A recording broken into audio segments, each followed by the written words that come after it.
Perfecto. Comenzando, bueno, buenas tardes, siendo las Hola. 14:10 del día, nos encontramos el 24 del 11 del 2020, nos encontramos en la reunión Zoom con Francisco Vallejos. Somos estudiantes del taller patrimonial, Tomás Bastía se puede encontrar abajo, Vicente Lara el que les habla, y nos encontramos con el ex estudiante Francisco Vallejos. Señor Francisco, ¿usted acepta que se grabe la entrevista para nuestro archivo escolar? Debe decir sí de manera clara y en voz alta, por favor. Sí, Perfecto, ahora comenzamos con las siguientes preguntas. Tomás. Ok, eh, vamos a comenzar con una pregunta más o menos simple. Eh, para usted, para usted, ¿cuáles fueron los impactos? Bueno, primero, los motivos y cuál fue el impacto de estudiar en el liceo de aplicación. vale. Los motivos, primero. Em, yo, bueno, era un niño que iba alrededor de sexto básico en un colegio particular subvencionado de Ñuñoa la Reina. em, y mi familia decidió, mis papás decidieron hacer postular a todos sus hijos, yo tengo dos hermanos, a colegios emblemáticos de Santiago, de liceos, en esta lógica de ir en el fondo escalando en la escala social para poder tener más oportunidades de ingresar a la universidad y tener una mejor formación. Porque además nosotros, en tanto clase media, no teníamos una posibilidad de pagar un colegio particular pagado, cuyas mensualidades son exorbitantes. Entonces, también en esta idea de la educación pública, de excelencia, que todavía en esa época, año 2000, a ver, debe haber sido el año 2001 por ahí, todavía tenía gran prestigio.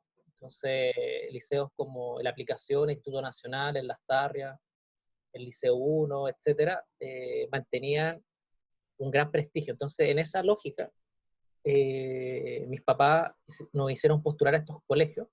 Mi hermana al Liceo 1, al Carmela, y yo al Nacional, al Las Tarrias y al Aplica. Entonces, mi hermano mayor ya había quedado en el liceo de aplicación cuando yo postulé. Es 3 años mayor que yo. Entonces yo, más que nada, chiquillos, mis papás como un niño, me hicieron rendir esta prueba. Y eh, yo quería mucho quedar en el Instituto Nacional. Ese era mi sueño, porque consideraba que el Nacional era el mejor colegio de Chile. Entonces, cuando no quedé en el Nacional, que me faltaron como 3 o 4 puntos en la prueba de admisión, di la prueba como bien bajoneado en las tarrias y en el liceo de aplicación, pero de todas maneras, finalmente en el colegio que quedé, porque tampoco quedé en el Las Tarrias, fue en el liceo de aplicación, en ese colegio sí fui admitido. Entonces, debo decirles que cuando niño no fue mi ideal, ¿sabes? Pero una vez que ingresé al liceo, y ahora me traslado a la segunda dimensión de tu pregunta, respecto a los impactos, claramente tuvo un impacto muy importante en mi vida y soy un agradecido de no haber quedado en la cena. Bueno, más allá de esa broma, el impacto. Mira, hay impacto a nivel, por supuesto, de formación educacional, cultural, política, de aprendizaje, entonces humana. Entonces es difícil sintetizarlo. Obviamente sé que es una entrevista breve, entonces trataré de ser rápido. Mira, a nivel de la formación académica, eh, destaco ciertos profesores, ciertas asignaturas que me parece que fueron más relevantes que otras. En mi caso, sobre todo los ramos de lenguaje y comunicación, de historia, eh, fueron bien significativos, de alta exigencia. En los ramos científicos había exigencia, pero no al nivel del lenguaje, o al menos lo que a mí me provocó en la rama humanista. Mucho debate, mucho pensamiento crítico, mucha lectura, muchas fichas bibliográficas, mucho debate, y eso fue forjando no solamente en mí, sino en muchos de mis compañeros una gran capacidad de análisis y de discusión. Y eso yo lo noté cuando ingresé a la universidad a estudiar. Había claramente la formación de los cabros que veníamos del Nacional, de la aplicación, las chiquillas del Liceo 1, claramente tenían un nivel bastante importante comparativamente con otros compañeros, de otras compañeras de universidad. Yo estudié historia. Entonces, eso destacarle a nivel de la formación académica. A propósito del fallecimiento de la profesora Soledad Aguayo, ella fue mi profesora de historia en segundo medio. Así que eso, a nivel humano, yo hago un balance también de dulce y agraz.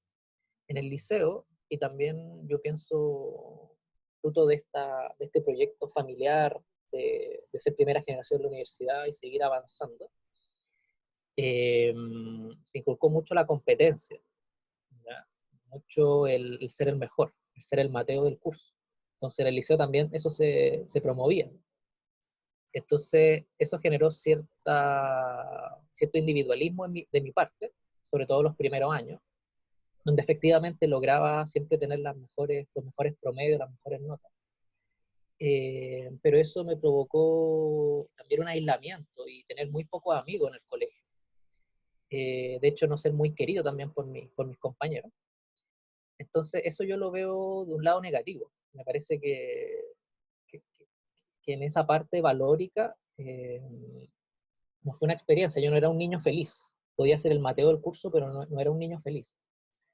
Sin embargo, el año, y ahora lo conecto con el legado político o el impacto político, el año 2005, a propósito de el proyecto de ley del crédito naval del Estado, que ahí recién se estaba instalando por Ricardo Lago, era muy criticado por el movimiento estudiantil, universitario y secundario, porque consideraba que era endeudar drásticamente a los estudiantes, y así fue. Sin embargo, el gobierno persistió, y eso implicó una toma.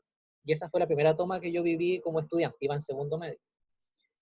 Y eso para mí generó un impacto identitario enorme, porque por primera vez en mi vida vivía una movilización. Mi familia no tenía tradición política, partidista, militante.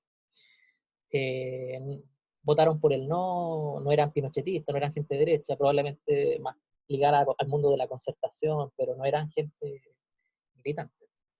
Entonces, por primera vez viví una movilización y eso fue de alto impacto, porque yo, un niño, Mateo, saca su silla para hacer el bloqueo de Camin 29 y eso para mí fue como hacer la revolución. Entonces, me sentía que era la primera toma en el mundo y que era lo más impresionante que había vivido. Entonces sentí una energía, una sinergia social, un poder enorme, una ilusión, una esperanza, y por primera vez comencé a criticar o a ver un poco más crítico el modelo o el proyecto de vida que se me estaba inculcando, y empezar a notar las desigualdades en la educación, la Constitución de 1980, cómo se hizo la LOCE, entre gallo y medianoche por la dictadura. Entonces empecé a darme cuenta de todo un mundo eh, muy interesante. Y el 2006, ustedes saben que ocurre el pingüinazo.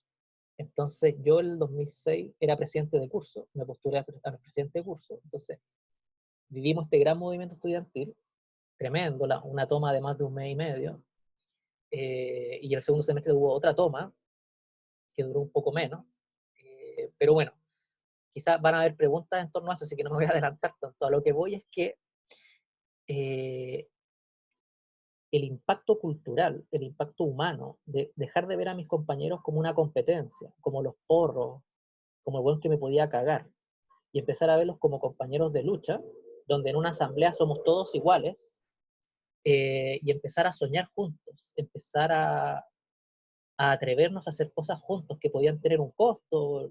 Imagínense la represión no solamente policial, sino la represión interna del colegio, de que hay profesores que quizás son más críticos de las protestas o la misma dirección, todas esas presiones.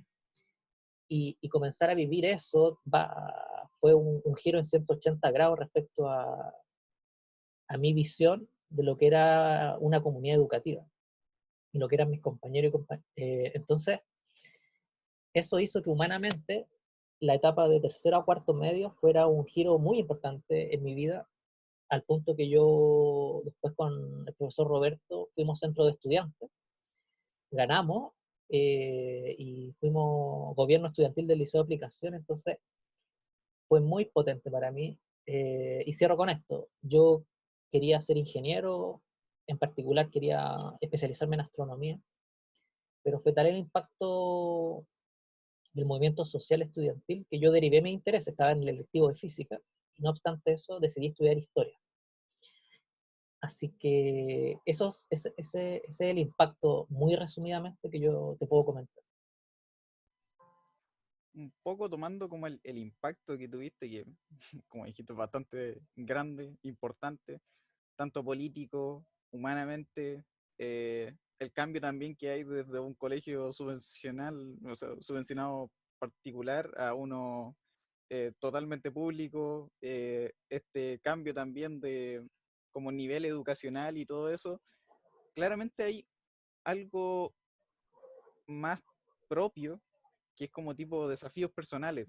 ¿Hay algún tipo de desafío personal que tú tuviste dentro del liceo? Mm. Mira, a nivel de desafío personal, pienso que siempre estuvo en mí esta idea de ser el Mateo, de ser el mejor del curso, tener las mejores notas. Puede quizás ser un desafío, no sé, muy individual, pero en esta entrevista la idea es ser honesto y efectivamente yo tenía eso muy presente y fíjense que lo logré. Eh, Tuve el mejor NEM de la generación. Entonces se daba una cosa muy curiosa, de que yo era vicepresidente del centro de alumnos, pero a la vez era el estudiante académicamente con mejores resultados. Entonces esa combinación como de ser buen alumno y de ser dirigente estudiantil, lamentablemente no muchas veces se da. Entonces como desafío personal, eso cruzó mi vida liciana, el tener las mejores notas. Eh, Ahora, respecto a otro desafío personal, como les digo, se fue abriendo esta necesidad de trabajar por el otro, esta idea de lo colectivo, esta idea de transformar la sociedad. Y en eso se fue abriendo una gran ilusión, una gran esperanza como un adolescente de 16, 17 años, y por eso me involucré en la política estudiantil, no en términos partidistas, yo nunca he formado parte de un partido político ni lo veo en el horizonte, pero la política es mucho más que lo institucional o lo partidista, la política es parte de la vida. Entonces, en tanto transformación de la sociedad, eso sí también se transformó en un desafío personal. Y yo comencé, como les dije, como presidente de curso, vicepresidente del centro de alumnos, comencé a ir a las asambleas estudiantiles de la región metropolitana. Decidí que mi carrera estuviera relacionada de alguna manera con el mundo social, por eso historia. Y luego acabé estudiando pedagogía. Entonces, como desafío personal, también eso se transformó en algo relevante en mi época de enseñanza media. Así que esos dos desafíos te podría decir, como transformar el mundo y tener las mejores notas. Bueno, bueno. Y ahora, Francisco, igual mencionaste un poquito sobre como la militancia, que no tuviste, me habías mencionado, pero también mencionaste el haber sido vicepresidente de algo del liceo, entonces, ¿podrías mencionar la participación de algún tipo de organización estudiantil o si participaste exactamente como solo por parte del liceo? ¿Qué tipo de participación tuviste? ¿Cuál era tu relevancia también? ¿Cómo la veías? ¿Cómo veías tú también la representación y más o menos ese temita? Gran tema. Mira, por supuesto que a nivel de organizaciones sociales, colectivos, el liceo tenía, no sé, desde los scouts, los grupos montañistas, cabros metidos en los laboratorios de química, no sé, el grupo de debate, ¿cachai? Pero eso, claro, son tipo de organización o tipo de espacio de sociabilidad más bien institucionales, un cierto control institucional. Organizaciones estudiantiles autónomas, donde los estudiantes simplemente nos autoconvocamos y formamos colectivos.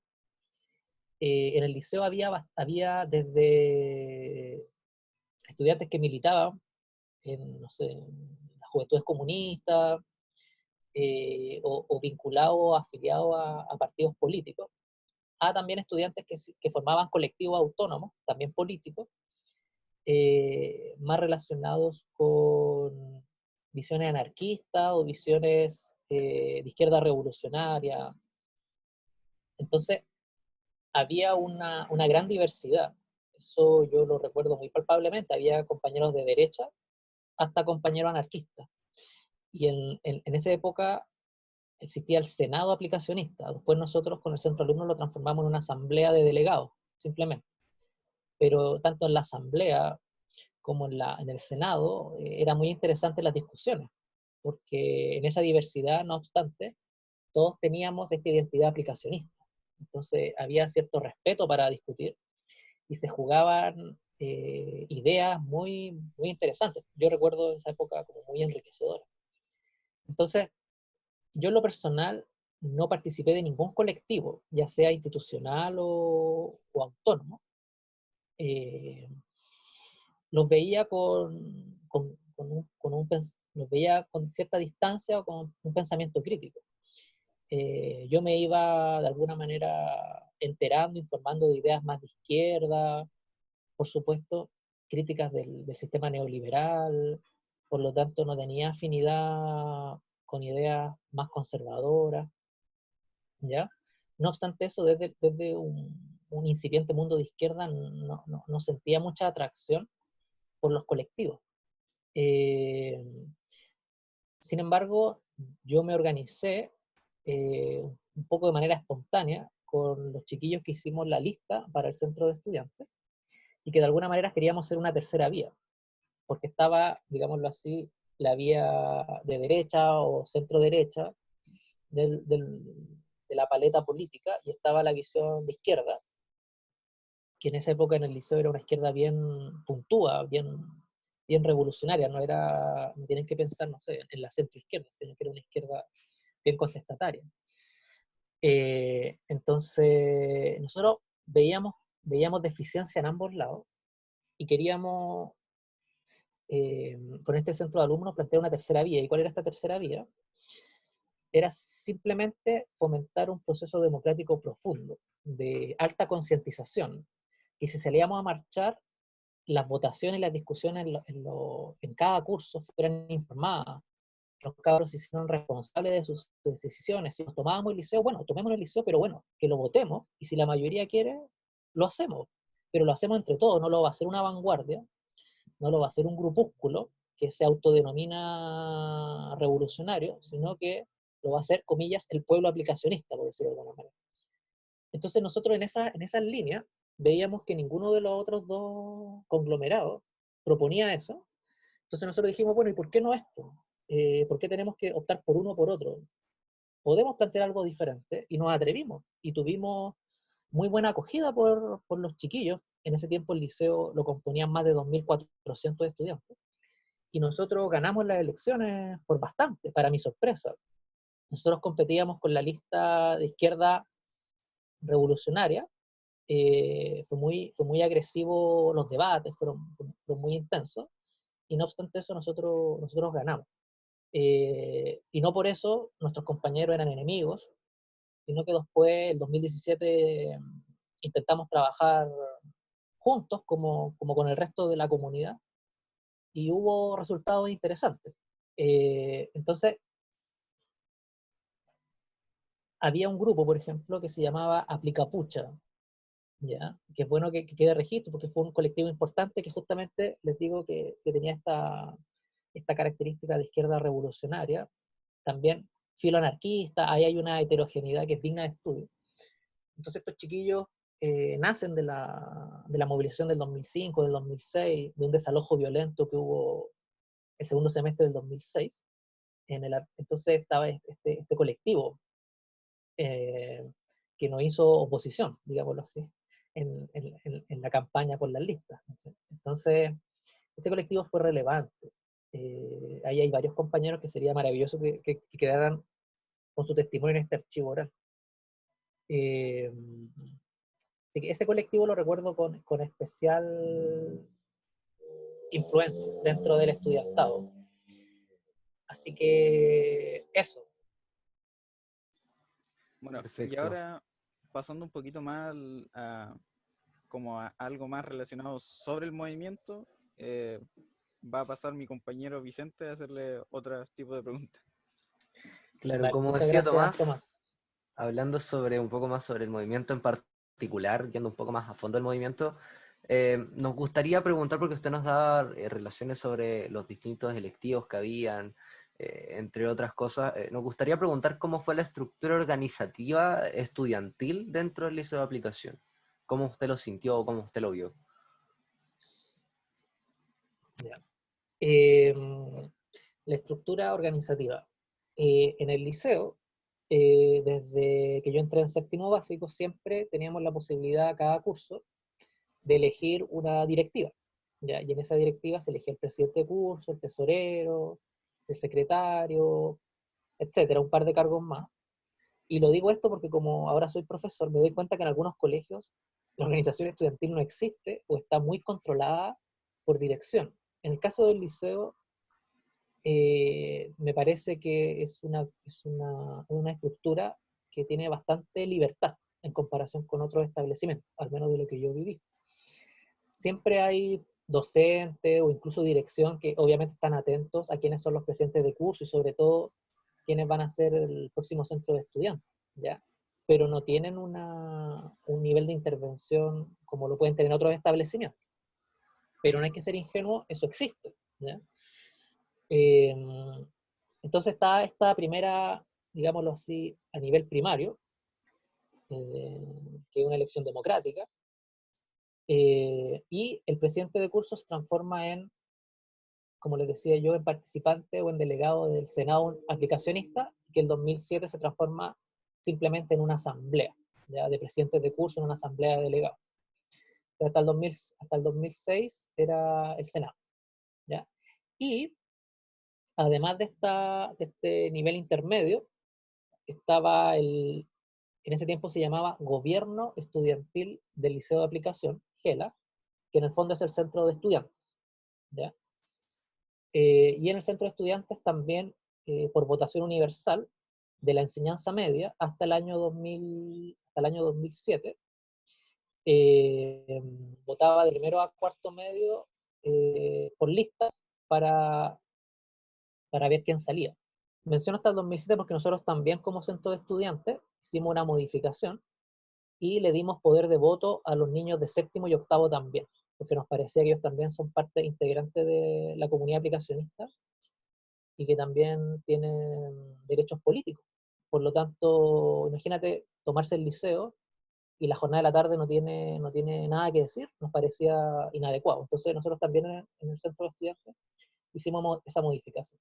No sé si a la fecha sigue vigente, pero nos pareció una buena medida. Así que eso a nivel de estructura organizativa, además de estos colectivos autónomos que yo les menciono, que no eran más de dos o tres, ¿ya? Y como les digo, el más significativo era el Aplicapucha, ¿ya?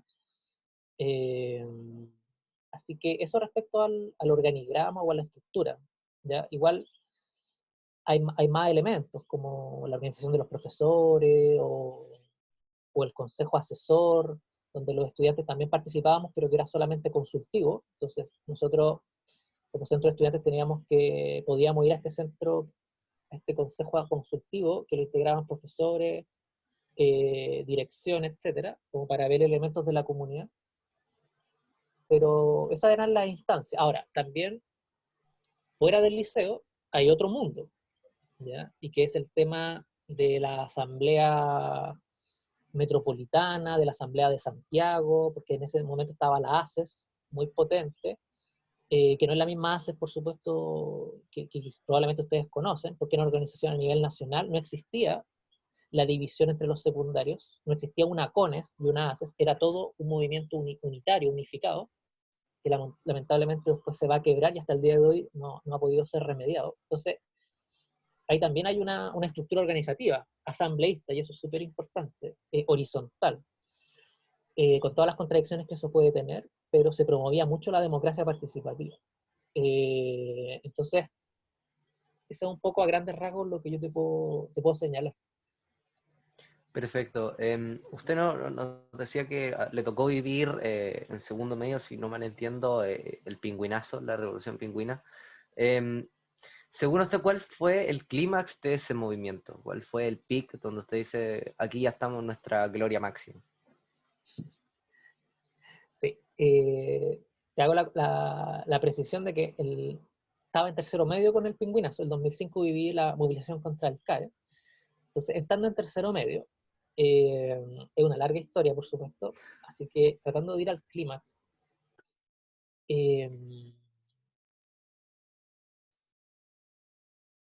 a ver, yo creo que es un proceso, no tengo una imagen como de este momento alcanzamos la gloria, sino que fue un proceso que fue escalando, que fue progresivo, y en ese entusiasmo, claramente para mí fue inolvidable, fue tremendo. Entonces, ¿a qué voy con esto? Por ejemplo, yo siendo presidente del centro, perdón, presidente de curso, recibo el petitorio que estaba pidiendo la asamblea de estudiantes secundarios, y ahí estaba el punto de la LOCE, eran como 14 puntos, desde el pase escolar, la prueba de selección universitaria, etc.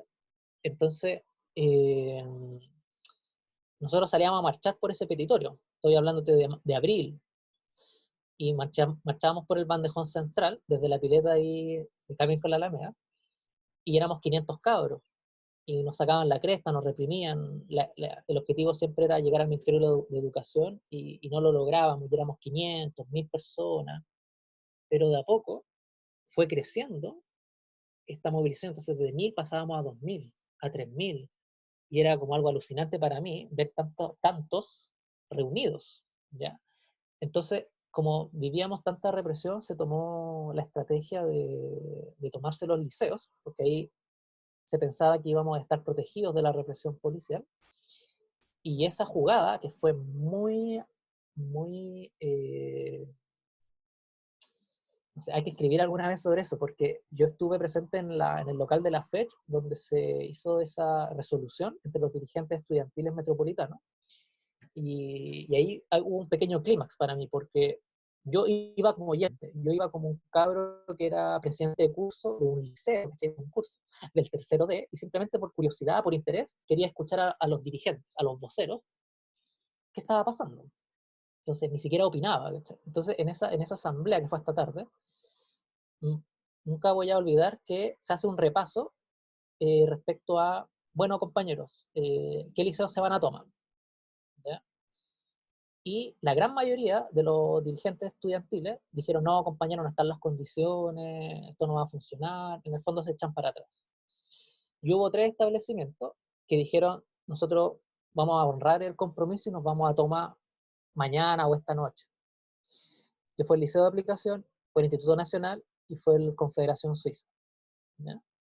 Y uno de los dirigentes ahí del liceo, cuando me ve que yo estoy ahí escuchando todo esto, desde la desconfianza, se me acerca y me dice, oye Francisco, tú no vayas a sapear nada de esto, ¿cierto? Porque esto es un secreto, o sea, y yo le dije, le di la mano y le dije, compañero, por supuesto que no, o sea, aquí hay un tema de lealtad, por supuesto.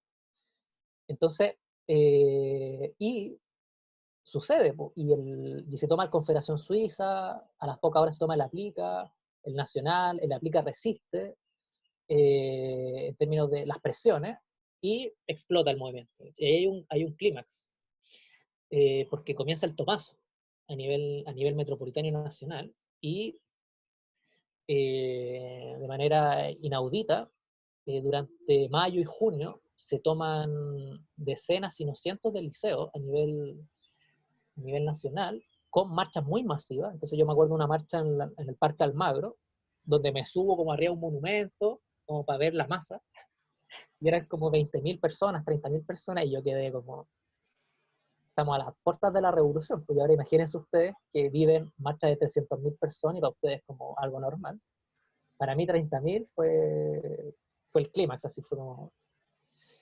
Ahora, también ahí hay algo como un clímax negativo, si ustedes quieren, pero que también a mi generación me parece que nos marcó mucho, y que fue la actitud del gobierno, que en esa época estaba el gobierno de Michelle Bachelet, el primero.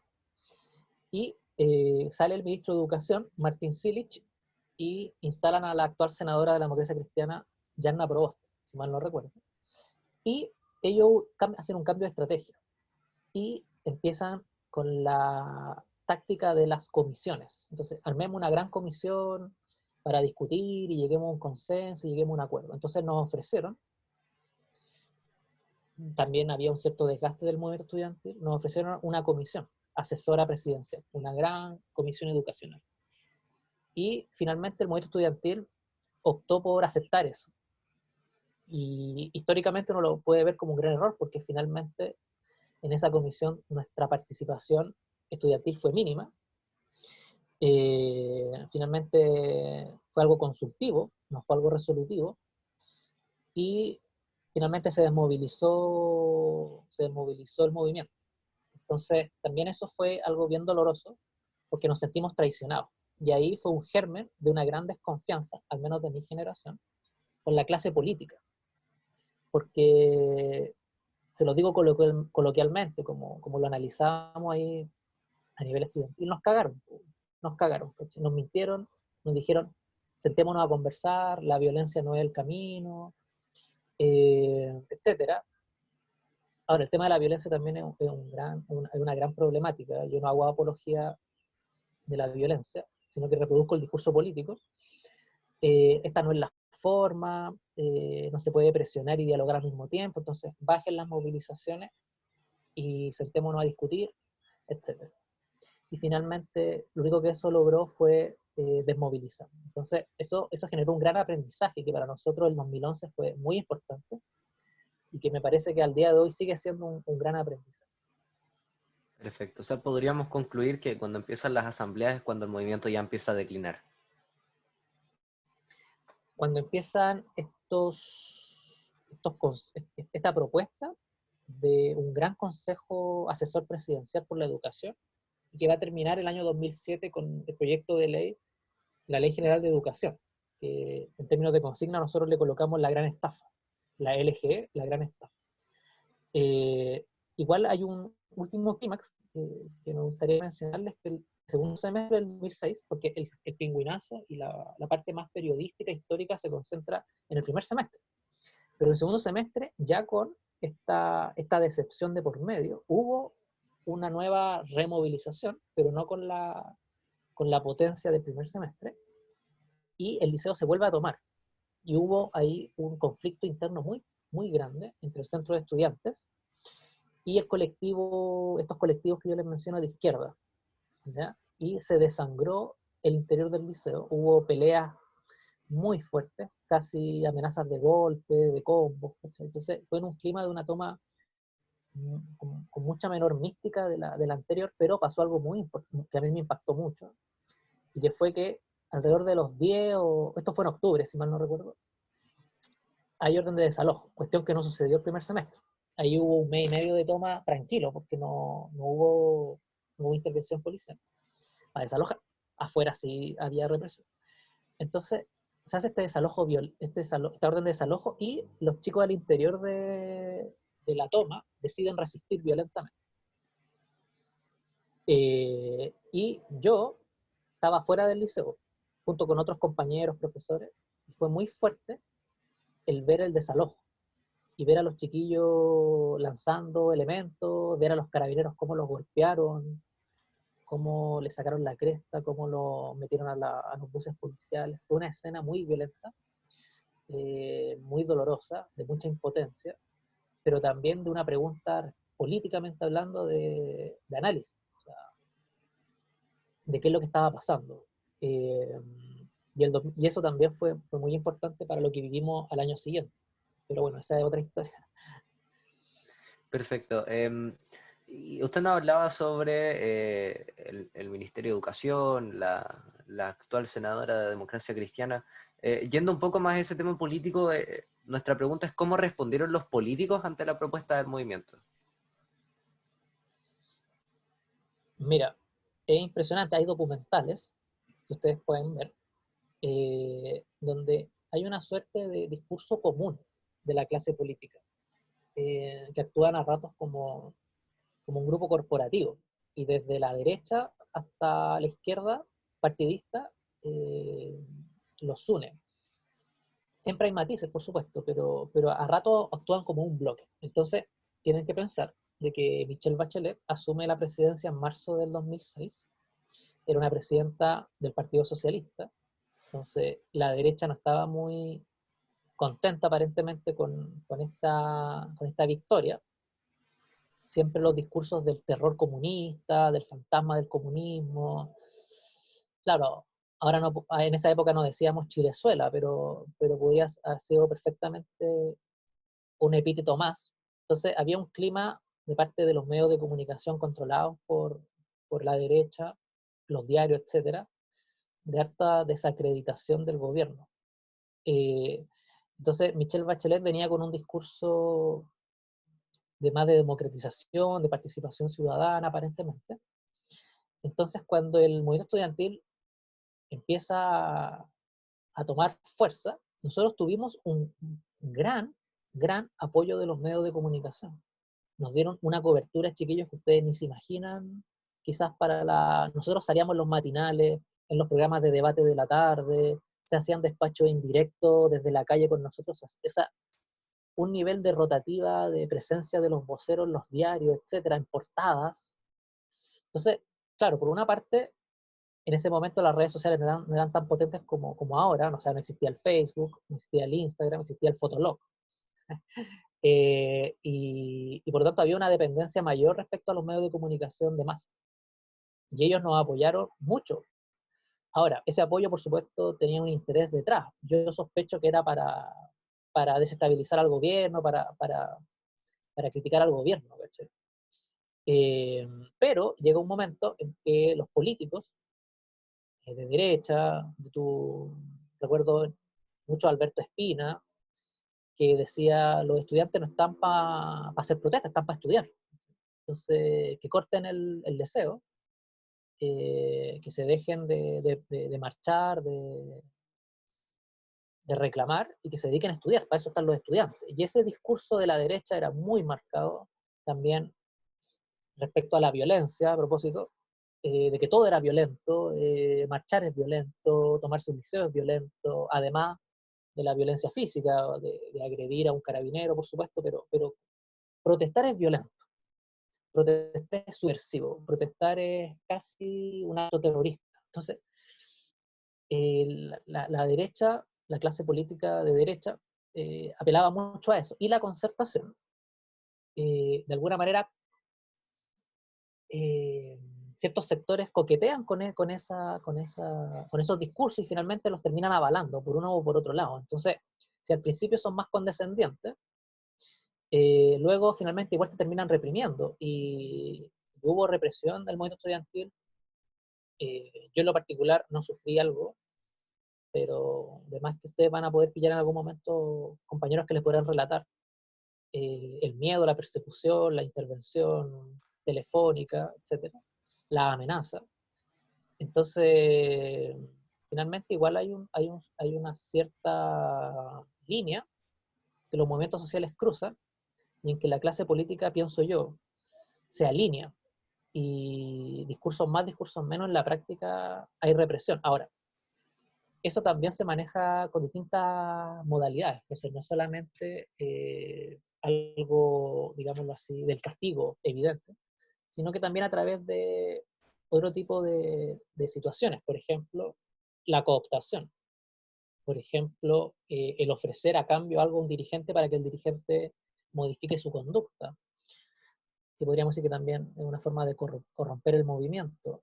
También de mentir, también de ofrecerte algo, de hacerte creer en algo y luego no cumplirlo. Entonces hay un ramillete de fórmulas. Entonces me es difícil definirte una única reacción de la clase política. son de distinto tipo, y ellos van cual tablero de ajedrez moviendo las piezas, dependiendo de lo que va funcionando o no va funcionando. Entonces piensa tú que nuestros voceros, por ejemplo, el vocero la vocera del Liceo 1, Karina Delfino,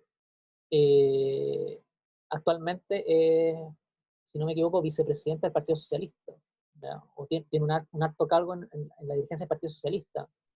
César Valenzuela, que era el vocero de Confederación Suiza, un cabro notable, con una capacidad oratoria notable, también del Partido Socialista. El actual ministro de Bienes Nacionales, Julio Isamit, también era un alto dirigente del Instituto Nacional, de derecha, ya él.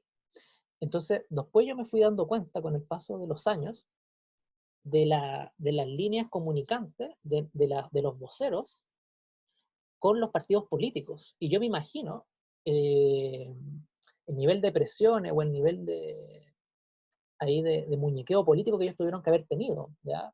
Para decir, oye, hasta aquí nomás las movilizaciones, oye, hasta aquí nomás las tomas, y de promover eso en las bases. Entonces, yo tenía 15, 16 años, no tenía esa lucidez.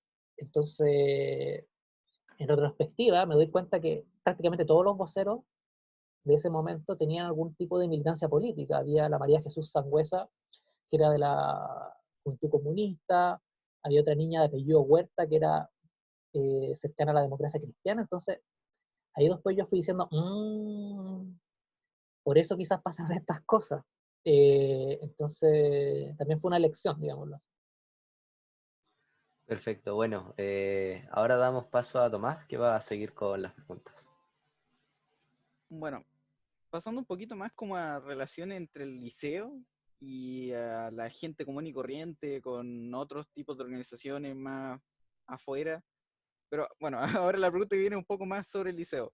Más o menos ya la respondiste igual, pero ¿qué espacios se daban para participar políticamente, opinar también dentro del liceo? Porque la verdad siempre ha estado como marcado eso dentro del liceo de aplicación. Pero en esos tiempos, ¿cómo era? Mira, los espacios de discusión al interior del liceo de aplicación es uno de los mejores recuerdos que tengo, porque independiente de las diferencias políticas, partidistas, ideológicas, se podía discutir, y se podía discutir a fondo. Entonces, eh, no es un tema de que tú seas demócrata cristiano, que tú seas socialista, que tú seas comunista, que tú seas de derecha. No hay una incompatibilidad respecto al debate. Está bien, la discusión se tiene que dar, ¿ya? Así que, y ese clima de tolerancia, de respeto, en la época que yo viví generacionalmente, aún existía. Yo no sé ahora, pero aún existía. Entonces, fíjate tú que desde las asambleas de presidentes, perdón, desde las asambleas de curso, hasta la asamblea de delegados de presidentes de curso, a las asambleas en toma, ¿ya? En todas esas asambleas se daba la posibilidad de discutir. Por supuesto que debe haber momentos en que los ánimos se caldearon y que hubo más gritos, ¿cachai? De acuerdo. Pero sumando, restando, yo recuerdo, por ejemplo, cuando hubo la toma del 2006, nosotros como curso, tercero decidimos hacer una asamblea. Y los 45, 47 cabros, que en esa época los cursos eran de esa cantidad, hicimos una asamblea, estuvimos como 3 horas discutiendo por qué era justo o era injusto tomarse el liceo, ¿ya? Y ahí llegamos a un nivel de conversación súper hermosa para cabros de la edad que teníamos nosotros, donde nos cuestionábamos a fondo no solamente el tema de la ley educacional, sino que nos cuestionábamos el sentido de la vida, el sentido del dinero, por qué existe el dinero, que son discusiones que uno puede decir, bueno, el dinero existe, o sea, como, no, pero llegar a esa profundidad de cuestionárselo todo, eso era impresionante. Y eso fue muy lindo porque no siempre uno tiene esos espacios. Y conversarlo entre tantos cabros y con tantas miradas diferentes. Entonces, cuestionarse cómo hacer las cosas, cómo hacer política, cómo generar conciencia en tus compañeros, hacer análisis de, oye, el gobierno está diciendo esto, oye, los partidos están diciendo esto otro, oye, cómo reaccionamos frente a la represión, etcétera. Entonces, tanto en las asambleas de curso, que era un espacio más íntimo, cómo en las asambleas de delegados y en la asamblea en toma se generaba este tipo de discusiones. Al menos eso yo viví, y lo agradezco mucho. Fueron espacios de alta politización, eh, y que lamentablemente, eh, créanme que no, en la universidad y en otros espacios en los que he participado no se llega a dar. Entonces, eso, yo igual reconozco que a momentos había momentos de alta tensión, porque también se estaban jugando muchas cosas, y puede haber sucedido de que el clima de una asamblea se hubiese puesto beligerante, se hubiese puesto hostil, ¿ya? Pero yo nunca viví una situación que rebasara los límites de un diálogo, ¿ya? Así que eso también fue un gran aprendizaje. Más o menos tomando ese sentido, como esta posición que tú tenías como democrática del liceo, eh, ¿cuál era tu posición sobre el movimiento? Porque, ¿qué tan comprometido tú te sentías con el movimiento? ¿Cuál era tu posición? ¿Cómo veías el movimiento? ¿Qué tan comprometido te sentías? El porqué de eso. Mm. Mira, lo que pasa es que a lo que a nosotros nos pasaba, porque no era solamente que me pasara a mí, sino que le pasaba a otros compañeros, era que nosotros notábamos que había discusiones que parecía que llegaban zanjadas, o había decisiones que simplemente nosotros como estudiantes teníamos que acatar. Por ejemplo, respecto a tomarse el liceo, o algún tipo de acción, ¿ya? Alguna marcha o alguna actividad. Entonces, nosotros decíamos, pero ¿por qué no nos preguntan? O sea, si somos una asamblea, si somos un colegio democrático, si creemos en eso, ¿por qué no nos preguntan todo? Entonces, esa reflexión, esa crítica, nos pasaba tanto con los grupos de izquierda como con los grupos de derecha, que de repente resolvían cosas con dirección, o con su grupo político, con su colectivo, y llegaban como con las cosas cocinadas. Pues, bueno. Y eso no nos gustaba, a mí no me gustaba, no encontraba sentido de por qué no confiar en el estudiantado en general, y que fuera la propia inteligencia colectiva, comunitaria, la que definiera. Y si nos equivocábamos, bueno, nos equivocábamos todos, ¿cachai? Nos equivocábamos por mayoría, ¿cachai? Pero no siguiendo un grupo supuestamente de iluminados. Entonces, a raíz de eso también empezó a mí generar este germen de decir, bueno, las cosas tienen que hacerse de manera diferente. Y bueno, si yo quiero hacer las cosas diferentes, no voy a pedir a un otro que lo haga. Pues, o sea, yo tengo que aportar en eso, como tengo que asumir un papel, un rol. Por ejemplo, en la toma del 2006, esta que yo les digo que estuve en esta asamblea, en la fecha, etcétera, esa toma no se votó democráticamente, sino que se hizo como por una aclamación popular. O sea, los chiquillos en la noche se metían al liceo o llegaban temprano al liceo, decían, ya cabros, salgan de las salas, tiraban panfletos, ya metámonos todos en el gimnasio, que es la actual ahora teatro que ustedes tienen en el 29. Y ahí entre la muchedumbre, digamos así, los compañeros decían, quieren o no quieren, toma, ¿cachai? Y toda la gente va así, po. Si la masa es así también, pues reacciona así, ¿cachai? Pero a mí esas cosas me hacían ruido. Dije, pero ¿por qué no hacer una discusión seria, ¿cachai? Y discutir si queremos toma, pues bueno. En fin, entonces todo ese tipo de cosas se fueron acumulando en mí como aprendizaje, y por eso la propuesta del centro de estudiantes al año siguiente intentó justamente modificar esas políticas, modificar esas formas de trabajo.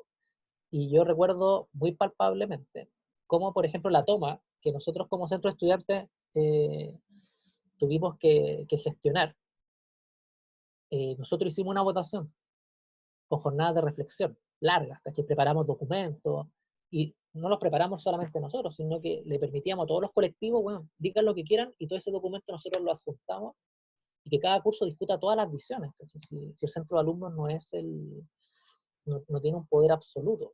Entonces, me acuerdo que tras esa jornada de reflexión súper larga, se hizo la votación, y ganó la toma, y ganó por un porcentaje no tan grande, pero ganó. Entonces me acuerdo que los chiquillos de los colectivos de izquierda dijeron así como, oye, ya cabros, así como entre nosotros como colectivo y ustedes como centro de estudiantes, en la noche juntémonos y nos tomamos el liceo. Y nosotros les dijimos, oye, no estamos dispuestos a hacer eso. Si el liceo votó toma, si nuestros estudiantes, si todos nosotros votamos toma por mayoría, bueno, la mayoría en pleno nos vamos a tomar el liceo, no lo va a tomar el liceo un grupo minoritario, ¿cachai? ¿Por qué? ¿Cuándo nuestros compañeros le dieron a ustedes ese poder? Ni siquiera nosotros como centro de alumnos, ¿cachai? Entonces, nosotros rechazamos esa propuesta de hacer nosotros la toma, ¿cachai? Y al día siguiente, a las 8 de la mañana, nosotros en una asamblea abierta de más de 800 estudiantes, gritamos a viva voz que había ganado la toma, por lo tanto que los profesores tenían que retirarse, y que ahora los 800 cabros de la jornada de la mañana teníamos que hacer entre todos la toma, ¿cachai? Y por lo tanto el centro de estudiantes pasaba a ser un integrante más dentro de la asamblea de toma, ¿cachai? Y que por lo tanto ese era el sistema, pues eso era lo democrático, así lo vimos nosotros. Y por lo tanto fuimos todos los que nos tomamos el liceo, ¿cachai? Todos pusieron sus sillas, todos pusieron sus mesas, bla, bla, bla, bla, bla. Y les cuento esto y me alargo un poquito más, porque también pasó algo bien potente, que fue que a diferencia del 2006, a las 2 o 3 horas de habernos tomado el liceo, la Municipalidad de Santiago ordena el desalojo inmediato. Y nosotros éramos 800 cabros, que estábamos súper ilusionados, como bueno, ya hagamos las comisiones, ¿cachai? La comisión macheteo y todas esas cosas, para hacer en el fondo una vida comunitaria por un tiempo, no sé de cuánto, pero al menos unas semanitas, unos días, ¿cachai? De cierta tranquilidad para organizarse. Y a las 2 3 horas la municipalidad nos manda una orden de desalojo. En ese tiempo estaba el alcalde de derecha Raúl Alcaíno, ¿ya? Ex conductor de televisión. Entonces nosotros todos quedamos sorprendidos, descolocados, y nuevamente nuestro sentido político fue, nosotros no, como centro estudiante, nosotros no vamos a decidir qué hacer, pues, nosotros vamos a abrir la discusión. Entonces le dijimos a los compañeros, los convocamos nuevamente, cabros, los 800, acabamos de recibir orden de desalojo, ¿qué hacemos? Está la palabra abierta, ¿cachai? Y uno puede pensar de que iba a quedar la cagada, ¿cachai? Que la gente iba a salir corriendo, que iban a putear, que iban a gritar. Era un riesgo, o sea, yo te reconozco hacer una asamblea de 800 personas con una orden de desalojo inminente, pero nosotros quisimos confiar. Entonces, tómalo como suerte, tómalo como sea.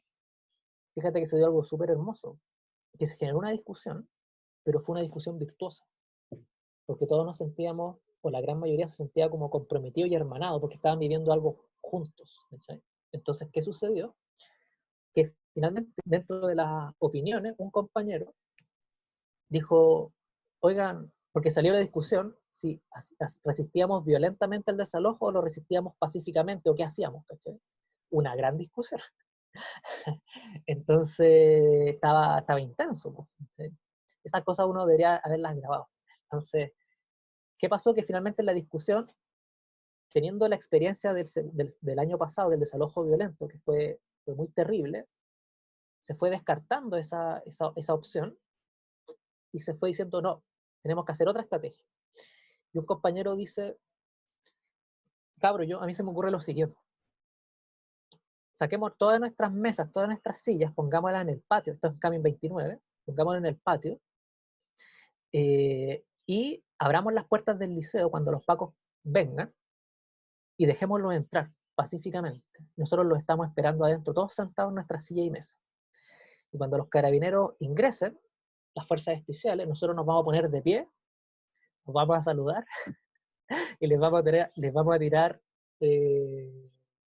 papeles como así como cuando uno hace una bolita de papel.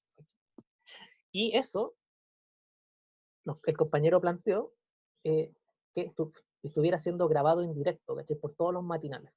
Entonces, además, consigamos los números o los contactos con la prensa, para que la prensa ya esté al interior junto con nosotros, viendo lo que estamos haciendo, y que los carabineros en el fondo queden retratados de que vienen a desalojarnos violentamente y nosotros estamos protestando pacíficamente, y que lo que queremos no es el caos ni la destrucción, sino que queremos una mejor educación. Y eso que yo le estoy resumiendo en esta asamblea gigantesca fue como una aclamación también, como un sí, estamos todos de acuerdo, vale. Y nos organizamos para hacer esto, po. Y fue un éxito maravilloso. ¿Cachai? Sí, sí, bueno, les podría contar cómo se dio, pero fue increíble. Y entonces, eso, eso, no sé si te logré contestar, porque me desvié un poco con esta historia, No, no, pero claro. creo que vale la pena señalar. Sí, sí, perfecto. Eh, bueno, mencionando un poquito las marchas, movilizaciones, las tomas, claramente uno conoce esos típicos movimientos de movilizaciones, pero las expresiones artísticas, culturales, claramente son importantes en un lugar, como tú decías, que el liceo siempre tuvo esta como diversidad. Entonces, la diversidad, las expresiones artísticas, culturales, claramente son importantes y sobre todo en un movimiento social. Entonces, ¿qué tipo de expresiones artísticas, culturales hubieron en ese movimiento? Mira, yo te reconozco que quizás no soy la mejor persona para contestar esto porque mi lado artístico es bien deficitario, pero es verdad que había diferentes manifestaciones artísticas, culturales, había bandas, ¿cachai? Estaban las típicas bandas panquetas del liceo, ¿cachai? Las bandas de rock, meas cumbieras, y eso lo digo como parte del movimiento, ¿cachai? Porque no eran compañeros que se quedaban en eso, sino que participaban. Me acuerdo, por ejemplo, que este grupo que yo les digo más de izquierda, este colectivo más de izquierda, tenía una banda que se llamaba Los Pipeños. ¿Sí? Y los chiquillos tenían sus letras contestatarias, y cuando había tomas, se hacían tocatas, y se hacían muchos talleres, se hacían obras de teatro. Entonces había un circuito cultural muy interesante, conversatorio. Entonces no era solamente que viniera gente de afuera a decirnos cosas, sino que también los mismos estudiantes se expresaban artísticamente.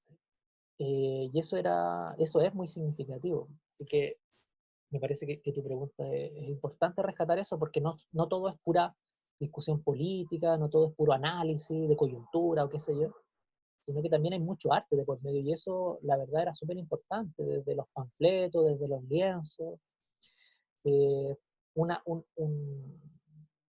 una, un ejemplo de estos espacios de sociabilidad y de comunión, de compartir. Yo recuerdo de una manera muy emotiva una fogata al interior del liceo, y un compañero tocando guitarra, cantando el baile de los que sobran. Y todos nosotros abrazados, tipo 12 de la noche, en la toma de la plica, cantando el baile de los que sobran. Ese tipo de cosas te marcan la vida. Y cuando uno vuelve a escuchar el baile de los que sobran, por ejemplo, para el estallido social, o ustedes mismos, hay ahí como cierta memoria cultural, cierta, no sé cómo señalarlo, pero que te conectan con cosas muy profundas. O sea, el baile de los que sobran es de los años 80, o sea, probablemente los cabros de la plica de los años 80 también lo cantaban. Entonces, cantarlo nosotros el 2006, que lo canten ustedes el 2020, y que quizás por cuánto tiempo más, en el fondo se vuelven himnos, que finalmente remiten a un movimiento que no es solamente político, sino también es cultural. Y eso es muy hermoso. Entonces, la parte artística yo creo que es muy importante. Eh, Nosotros como centro de estudiantes también tratábamos de promover ese tipo de cosas, eh, pero también es cosas juveniles que son, que no sé, pues desde el reggaetón, ¿cachai? O desde, en esa época, no sé si, creo que estaban los Pokémones, entonces las tribus urbanas, también hay una diversidad súper grande, ¿cachai? Entonces, todo eso va generando identidades, eh, y bueno, también un colegio de hombres, entonces también marca una particularidad, para bien y para mal.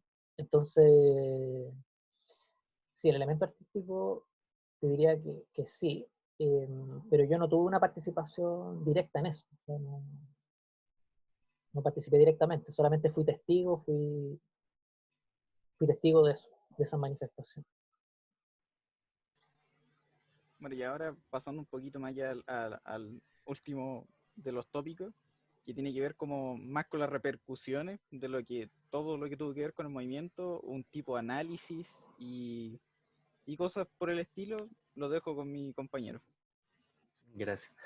Em, claro, como decía Tomás, ya dando la última ronda de preguntas, analizando los puntos altos y bajos del movimiento que a usted le tocó vivir, según tu visión, ¿qué consejos darías a las futuras generaciones para fortalecer esos mismos puntos?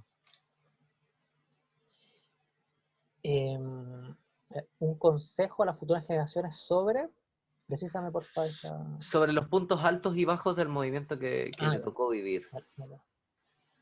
vale. Mira, nosotros, yo en particular, bueno, estudié historia, estudié pedagogía, en parte también en el sentido del espíritu de tu pregunta. Nosotros en el 2011,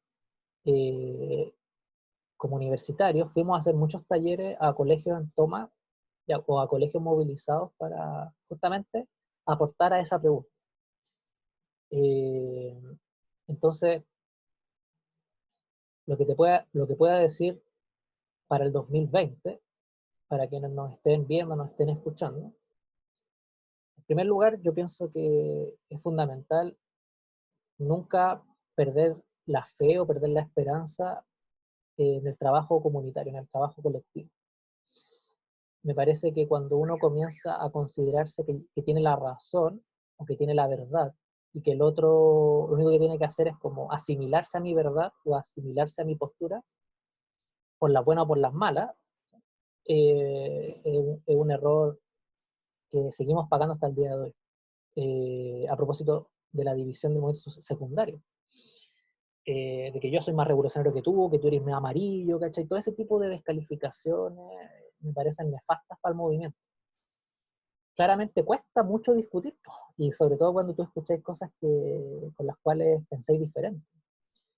Pero si realmente creemos en la democracia, si realmente creemos en las mayorías, o que somos mayoría, que somos pueblo, bueno, hay que eso tratar de vivirlo cotidianamente desde los espacios más pequeños hasta las cosas más grandes.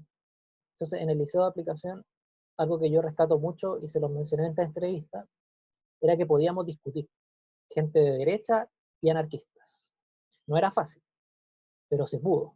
Y si nosotros pudimos, ¿por qué ustedes no van a poder? ¿Ya?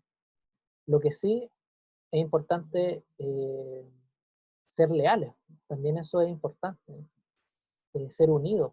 Y cuando quizás se toma una decisión que a mí no me gusta, bueno, si se tomó democráticamente yo la voy a asumir.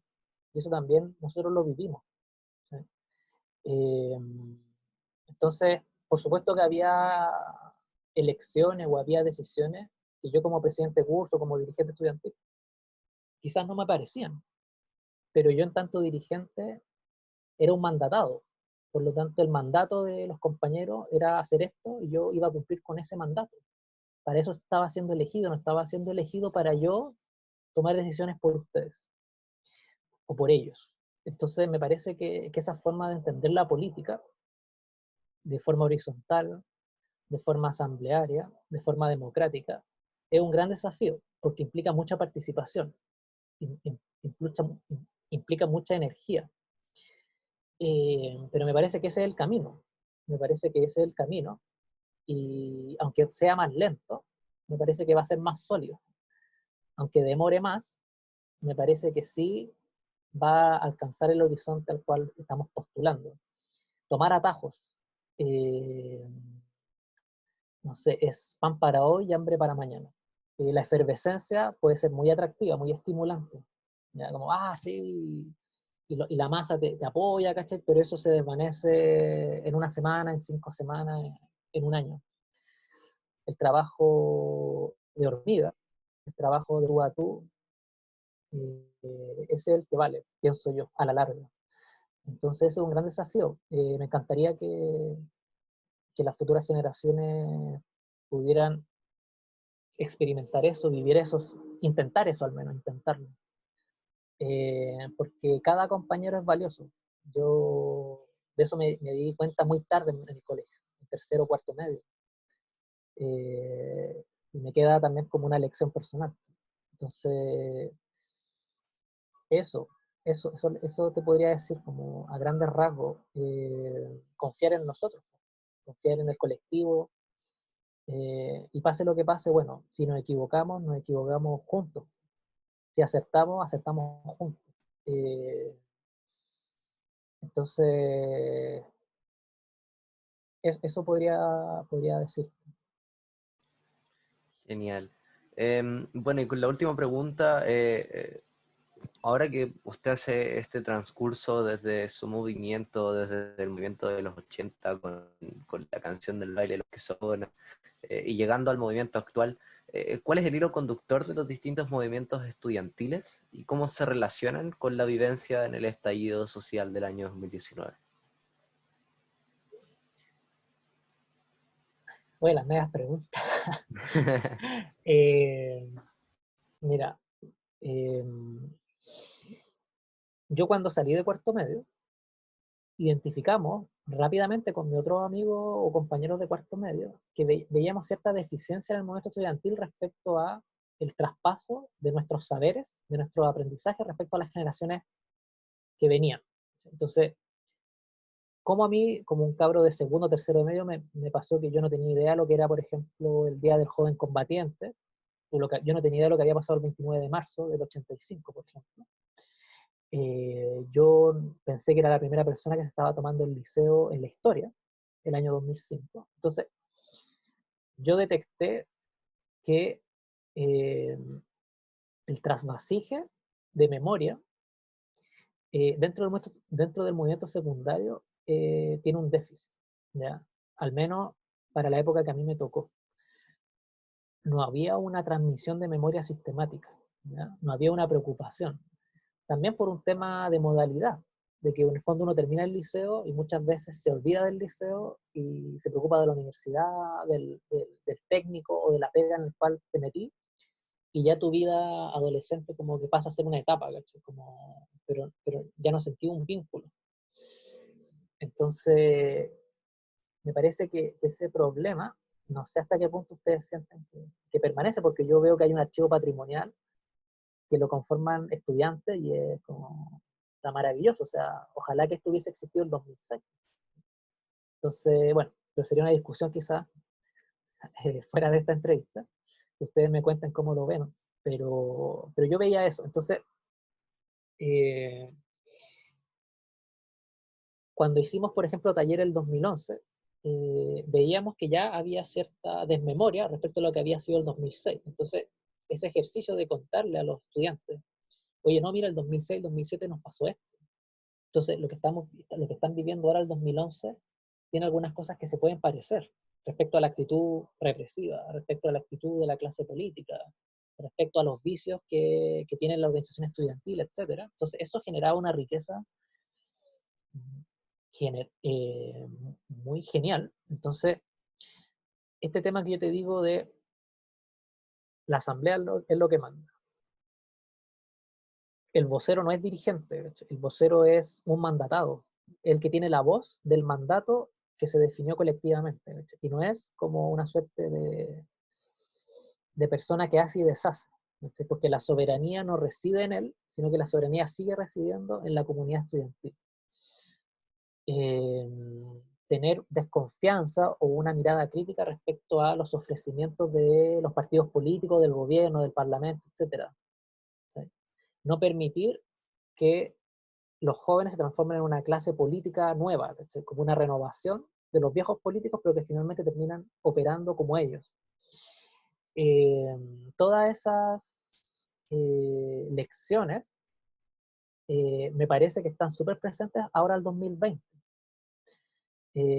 Como que los que fuimos secundarios el 2006, fuimos universitarios el 2011 y ahora somos profesionales o somos trabajadores el 2020, tenemos eso en nuestra memoria.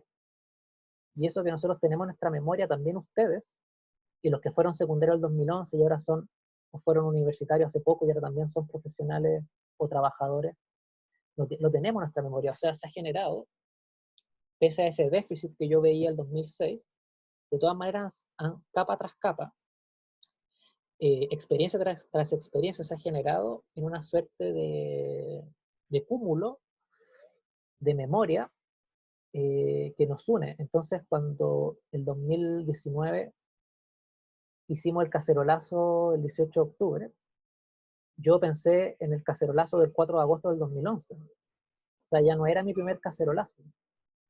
Entonces, por supuesto que fue muy diferente a lo que vivimos en el 2011, pero lo que voy es que el repertorio de acción colectivo, las formas de movilización, los aprendizajes, oye, ya es el segundo gobierno de Piñera, que tuvimos 2 veces a Bachelet, o sea, ya no es primera vez, ya nosotros mismos tuvimos nuestras propias decepciones o nuestras propias victorias en estos ya imagínense, los 14 años. Entonces, hay una madurez diferente. Por supuesto que las cosas no están ganadas, no están resueltas, la historia siempre está abierta y podemos volver a equivocarnos, pueden volver a engañarnos o no, eso siempre va a estar abierto. Entonces yo veo que hay muchas de las lecciones que como jóvenes hemos tenido en estos 15 años, incluso yo iría más para atrás, incluso desde el 2001, desde el mochilazo, de estos últimos 20 años, que se han ido acumulando, que por eso probablemente para la clase política no le es tan fácil destrabar o desmovilizarnos. Yo creo que por eso el estallido social no duró una semana, sino que duró meses, o incluso ya no debiera llamarse estallido social, sino que debiera llamarse una rebelión o otro tipo de categoría sociológica o politológica, porque un estallido dura 3 días. Y este movimiento incluso ha generado una coyuntura constituyente, que es esto pasa cada 60, 70 años. Entonces imagínense, a nosotros y a ustedes nos toca vivir como jóvenes esta coyuntura histórica tan intensa. Entonces por algo es, o sea, no es una casualidad. Algo se ha ido acumulando, algo se ha ido forjando en todos estos años y de los cuales yo y tú eres parte. ¿Y qué va a pasar en los próximos años? Una gran pregunta también. Pero todo este aprendizaje que hemos acumulado no se va de un plumazo, no se va por los bots o por las redes sociales porque en YouTube me recomienden 100 conversatorios de derecha, eso no me va a cambiar lo que yo viví. Entonces, ahí hay una fortaleza política, social, cultural, de insospechadas dimensiones. Una de las cosas más hermosas, creo yo, del estallido social es que, independiente de qué es lo que va a pasar con la Constitución, aquí hubo un antes y un después a nivel cultural. Entonces, como que se cristalizó, todo esto que se venía acumulando durante décadas, se cristalizó en este momento. Entonces, Chile ya no es el mismo. Independiente que quizás, no sé, la Constitución que aparezca no sea la que, no sea la que hubiésemos querido, o que nos intenten volver a engañar. Pero ya está esto enmarcado en una trayectoria social que no es lo mismo que los años 90, que no es lo mismo que a inicios de los años 2000. Entonces yo veo con esperanza, con renovada esperanza, lo que estamos viviendo, y me parece que, viéndolo en retrospectiva, todo eso que vivimos como secundario el 2006, el 2007, aportó a lo que estamos viviendo, con todas las contradicciones. Y eso igual es una victoria, porque le da sentido a tu vida, le da sentido a las decisiones que has tomado, a las cosas que has dejado de lado. Así que agradezco mucho que ustedes se hubiesen interesado por mi testimonio, por mi experiencia de vida, y no solamente la mía, sino de tantos y tantos compañeros. Entonces, eso. Bueno, con esto damos por finalizada la entrevista. Agradecemos su disposición, agradecemos sus respuestas, son de mucho valor. Y nada, no sé si alguien tiene algo que decir.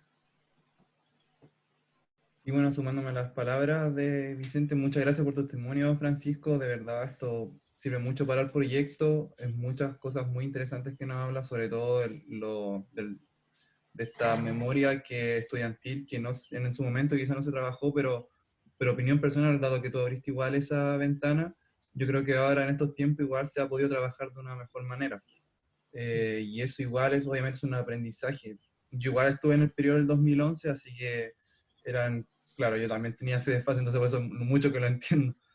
Pero ahora ahí lo veo, mis hermanos también, algo que se aprendió bastante. Así que muchas gracias, Francisco, fue muy revelador todo lo que nos comentaste. ¿Sí, Tomás?